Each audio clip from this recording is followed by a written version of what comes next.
Ubi caritas et amor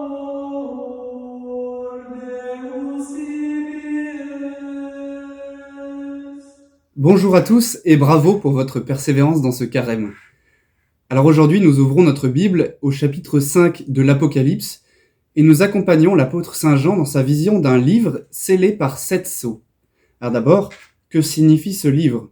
Il signifie d'abord la prophétie que Saint Jean va expliciter, mais aussi, évidemment, le livre, c'est-à-dire la Bible, avec son sens évident pour tous, écrit au dehors, et son sens mystique, caché aux profanes, écrit au dedans, celui révélé seulement à ceux qui ont la foi. Et il signifie encore le livre de vie dans lequel les noms des élus sont inscrits. Et que signifient ces 7 sceaux ?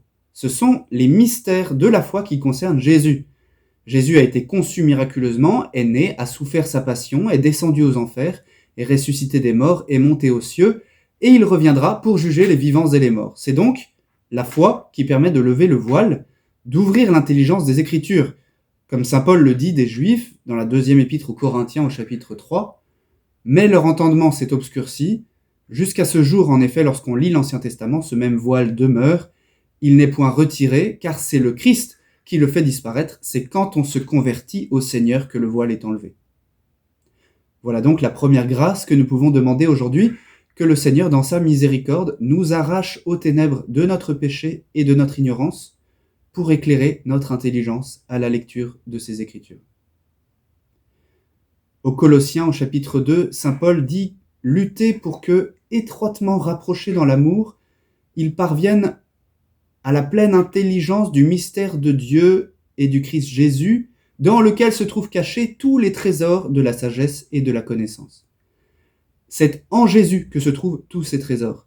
C'est Jésus lui-même qui est donc ce livre scellé, cette parole qui renferme les trésors divins.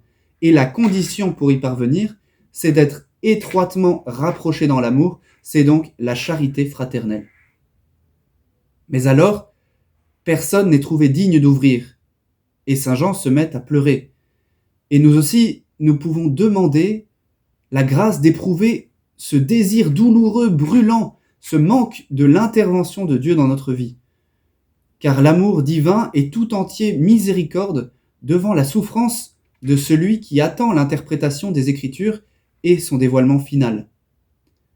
Demandons alors ce cœur déchiré qui permettra à la grâce d'entrer en nous, comme le dit le psaume 50, « Tu ne repousses pas, ô mon Dieu, un cœur brisé et broyé. » Et si nous souffrons déjà, il nous est donné aussitôt d'entendre une parole de consolation.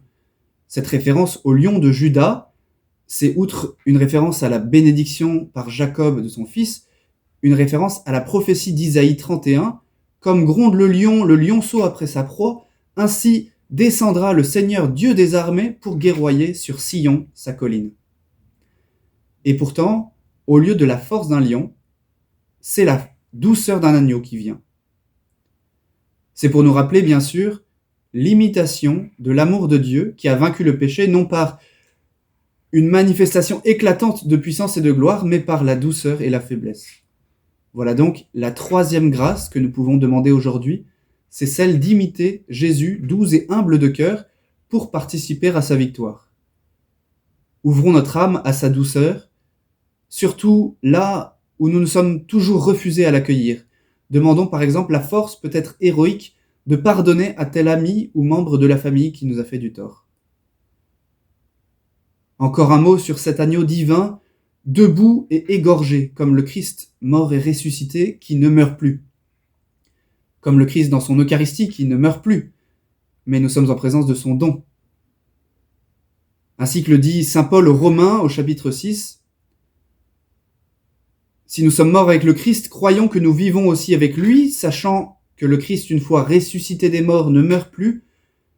Et vous de même, considérez que vous êtes morts au péché et vivant à Dieu dans le Christ Jésus, que le péché ne règne donc plus dans votre corps mortel, de manière à vous plier à ses convoitises.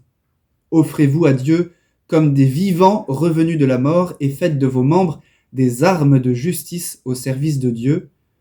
Vous n'êtes pas sous la loi, mais sous la grâce. » En suivant ces conseils de l'apôtre, nous rendrons nous aussi la louange, l'honneur et la gloire et la puissance à l'agneau de Dieu qui enlève les péchés du monde, cet agneau qui vit à travers les siècles.